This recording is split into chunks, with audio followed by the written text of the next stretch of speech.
యమిని శర్మ గారు, మీ మిత్రపక్షమైనటువంటి జనసేన వ్యవహార శైలి గురించి ఈరోజు మీ ప్రత్యర్థి పార్టీ అయినటువంటి వైఎస్ఆర్సీపీ అడుగుతున్నటువంటి ప్రశ్న అది.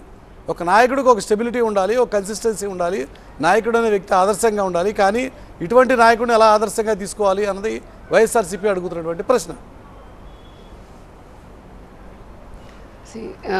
జగన్మోహన్ రెడ్డి గారు నిన్న కామెంట్ చేశారు ఏమనంటే, నియోజకవర్గాల మార్పుని పవన్ కళ్యాణ్ గారి వ్యక్తిగత జీవితంతో వారి పెళ్ళిళ్ళకి సంబంధించి భార్యల సంబంధం గురించి కూడా ముడిపెట్టి ఆయన కంపేర్ చేస్తూ మాట్లాడారు.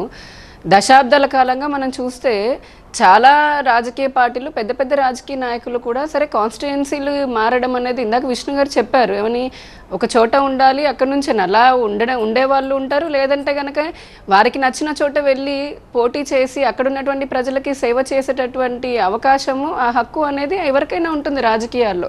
జగన్మోహన్ రెడ్డి గారు పోల్చాలేనని చెప్పని అనుకుంటే కనుక నాకు తెలిసి పవన్ కళ్యాణ్ గారి వ్యక్తిగతానికి సంబంధించిన కాకుండా, ఎందుకంటే ఆయన ముఖ్యమంత్రి స్థాయిలో ఉన్నారు, ఆయన మాట్లాడే ప్రతి మాట కూడా కోట్లాది మంది ప్రజలందరికీ కూడా అది చేరుతుంది. కాబట్టి ఈ సందర్భాన్ని ఉదహరించకుండా ఆయన వేరే దేనితోటైనా పోల్చిన ఉంటే కనుక నిజంగా ఈ రోజున టీవీలో ఇటువంటి చర్చ, ఈ సందర్భంలో ఈ టాపిక్తో చర్చ ఉండకుండా ఈ రాష్ట్రం గడిచిన 5 సంవత్సరాల్లో ఏ విధంగా అప్పుల పాలైంది, డ్రగ్కిను అలాగే మద్యానికి కేర్ ఆఫ్ అడ్రస్గా మారింది, అఘాయిత్యాలకు ఏ విధంగా మారింది, వైసీపీ మేనిఫెస్టోలో పెట్టి ఏమీ చేయలేదు, జగన్మోహన్ రెడ్డి గారు చెప్పుకోవాలంటే ప్రతి పాయింట్ లో ఉండేది.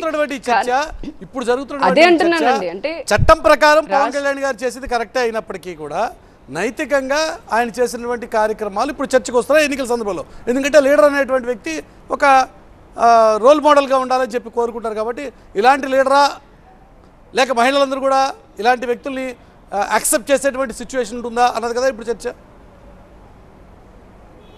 ఖచ్చితంగా ఒక నాయకుడు తమ క్యారెక్టర్ కానీ లేకపోతే కనుక వారు ఏ విధంగా ఉండాలి అనేది ప్రజలు ఆశించడంలో తప్పేమీ లేదు. వారికంటూ ఒక సెట్ ఆఫ్ అభిప్రాయాలు ఉండవచ్చు. కానీ దానికి మించినటువంటి పెద్ద బాధ్యత నాకు తెలిసి రాజకీయాల్లో ప్రతి నాయకుడికి పైన ఉండేది ఏంటంటే, వారు చేయాలనుకున్నది వారు చేసింది చేయబోతోంది. ఇవి నాకు తెలిసి ఈ రోజు కూడా రాష్ట్రంలో ప్రజలందరూ కూడా ఎదురు చూస్తూ ఉంది. సో మేము ఒకటే అనుకుంటున్నాం, ఈ రాష్ట్రంలో ఒక మంచి మెచ్యూర్డ్ పాలిటిక్స్ ఉండాలి, లేదా ప్రజలు ఆశించిన రీతిలో ఏ పార్టీ అయినా సరే పాలిటిక్స్ చేయాలని అంటే క్యారెక్టర్ల గురించి పర్సనల్గా ఒకరినొకరు విమర్శించుకోవడము, దాన్ని పక్కన పెట్టి నిజంగానే ప్రజలు ఓటు ఎందుకు వేయాలి, లేకపోతే మేమేం చేశాము ఇప్పటివరకు 5 ఏళ్ళు వాళ్ళు ఏం చేశారు వాళ్ళు చెప్పుకోవచ్చు, మేము అడగొచ్చు. ఇటువంటి ఏపీ రాజకీయం అలా జరుగుతుందా? అదేనంటున్నానండి, అదే చాలా దురదృష్టకరం అంటున్నాను. ఏదైతే ప్రజలకి కావాలనుకుంటున్నాము లీడర్ గురించి క్యారెక్టర్ గురించి అదే అంటున్నానండి. జరుగుతున్న వ్యవహారాలే చాలా దిగ్భ్రాంతిని కలిగిస్తున్నాయి. మాట అంటే మరొకరు ఇంకో మాట అనే స్థాయిలో నడుస్తుంది వ్యవహారం. అదే అంటున్నానండి, ఇది మంచి పద్ధతి కాదు.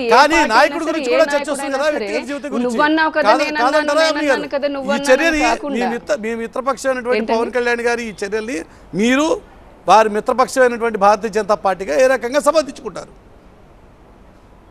ఇట్లాంటి వ్యవహారాల మీరు యాక్సెప్ట్ వారి వ్యక్తిగత విషయానికి సంబంధించి మేము కాదండి, రాజకీయాల్లో ఉన్నప్పటికీ మా మిత్రపక్షం అయినప్పటికీ కూడా మాకనే కాదు ఏ రాజకీయ పార్టీకైనా ఒక గీత లేదంటే ఒక లైన్ ఆఫ్ ఇది ఉంటుంది.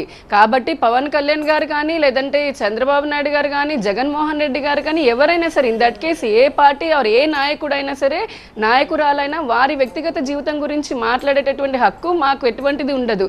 మేము ఒక రాజకీయ పక్షంగా భారతీయ జనతా పార్టీ మాట్లాడేది మా మిత్రపక్షం అయినా సరే లేదంటే మాకు అవతల పక్షం అయినా సరే మంచి రాజకీయాలను పాలన అందించాలనే దాని గురించే మాట్లాడుతున్నాం. మేము సమర్థించకపోవడానికి మేమెవరండి?